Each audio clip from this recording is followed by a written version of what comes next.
Alright guys, we talked enough about Marvel. It's time to talk about something both negative, positive, and mixed. It's time to talk about Aquaman and the Lost Kingdom. Is it as bad as the critics say? Is it mediocre? Is it mixed? Is it, as The Rock says, is it the biggest piece of dog shit I've ever seen? Well, in just a bit, we're going to be structuring this in a new review style. So we're going to be doing this in a similar way to Sean Chandler. In my reviews, I just kind of ramble and talk about everything. We're going to do different sections. You guys can watch this in different sections. So first, let's talk about the good.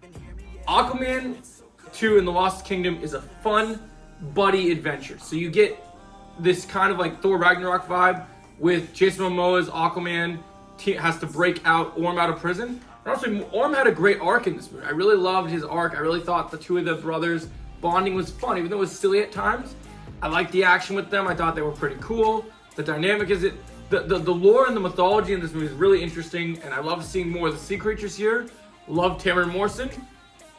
That's the good. I even thought there was some cool fight sequences and memorable moments between Black Manta and Aquaman in here that were really cool. Not quite as epic as I was hoping, but they were still pretty cool. There's one sequence in particular where Aquaman has a great banter with Black Manta, and Black Manta's jetpack gets him into the air, and he does like a freaking flying, like kick barrage, like almost Naruto Shadow Clone Jutsu barrage of attacks, and it was so cool.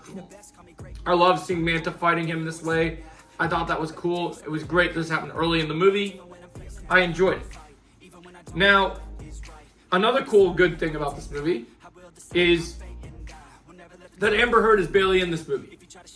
Now, there is some other things we got to talk about with her in the mix section, but I will say that I did think this was pretty good. Overall, the story so we'll get into the next part of it in a sec. But yeah, so I liked that. Some of the stakes felt good. The beginning fight sequences were good. I liked some of the stuff.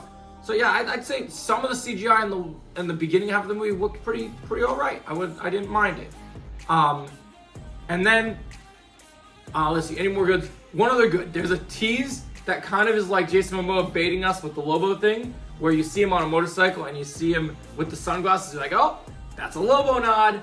I love it. I love that we're getting so much closer to Lobo, and we will do videos starting tomorrow about me campaigning for Jason to take the role of Lobo, because I'm so excited to see the main man on the big screen, guys. I've been waiting to see Lobo for a long time. And not the Lobo we saw in Kryptonite, which was pretty cool. I want the real Lobo. I want Jason Momoa on a motorcycle saying, yeah, I'm the main man. All right, Batman, you'll come with me. Like, if they do Lobo in Superman Legacy, I'll be so happy. Like, I could talk about Lobo forever, but we're here to talk about Aquaman. So, and also, another thing about this movie that I say, I love Jason Momoa, but his version of Aquaman is just kind of a watered down mid version. We need hopefully James Gunn brings us the true Goldilocks Aquaman. We need the real Aquaman. You know something that's a hot take? You know who should play the new Aquaman that nobody's thought about, that I'm going to say in a video tomorrow? And I know people might not always agree with this because he doesn't have exactly blonde hair. I think Hayden Christensen could be a great candidate for the new Aquaman. He kind of has that great little energy, and he would his sword fighting skills would make for a fun addition as Aquaman. What do you think, honey? Could you see Hayden Christensen being the true Goldilocks Aquaman? Totally. Yeah, I think Anakin Skywalker could be a good Aquaman. So, yeah, I'll be campaigning for him pretty soon, potentially, and maybe other candidates. But let's get back into the movie. So, now we're going into the mid section.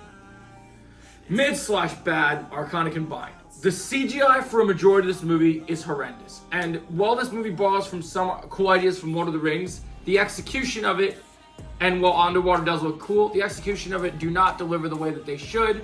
It's really unfortunate. Another bad part of this is, while Amber Heard doesn't have a lot of moments in this movie, she intervenes in some action set pieces that are just horrible. And her writing for her, she has good acting, but seeing her is annoying, and I am able to separate the character from the acting. Her powers are cool, but she's way too overpowered. And then they use her in ways that just don't make sense to me. It's just silly. They didn't do anything in the trench like they set up in the first movie, so that's another negative of mine.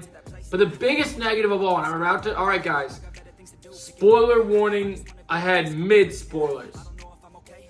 God, all I wanted from this movie was to see Aquaman and Black Manta have good banter and fight. And they brainwashed one of the best DCU characters. That's why they wanted to make him interesting. Like, we need him to be as powerful as Aquaman. Let's brainwash him. His martial arts skills won't be enough. Well, what do you call Batman going up against? And I've got to say, in all honesty,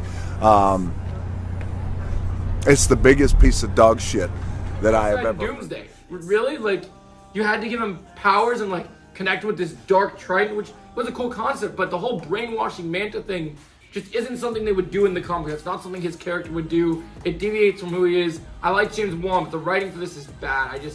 I think this was a bad choice. I'm really disappointed on how it turned off. The end credit scene didn't need to be in it. We could have had a better end credit scene. I just felt like this movie is all over the place. And it's not a good send-off for the DCU. It really isn't. I'm going to say this one is probably going to go into the mid-section of the DCU ranking for me when I do my ranking tomorrow. I'm going to give Aquaman and the Lost Kingdom... I'm going to say, I'm going to be fair. Well, there are some good things I... Life is good, but it can be better. Enjoy this movie. The highest I can give this is a 7 out of 10. It's not a horrible movie, but it's not a great movie. It's not a worthy send-off to the DCU. It is a good Aquaman sequel, but it's not better than the first movie. The first movie had better Black Manta scenes, and it had better stuff with Orm as a villain was actually threatening and intimidating. Here, the comedy with him is good, and he has a good arc, but overall, I'm not going to remember this movie in T-minus 1 day. Just so you know. I mean, I just felt like that already putting together this review was hard because it wasn't a very memorable experience for me. And it was sad because I was really looking forward to this movie, but I was disappointed.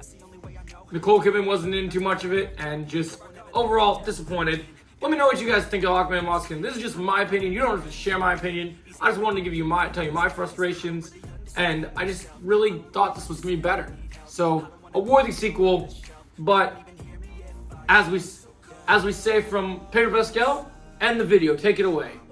Life is good, and it can be better, and it should be better.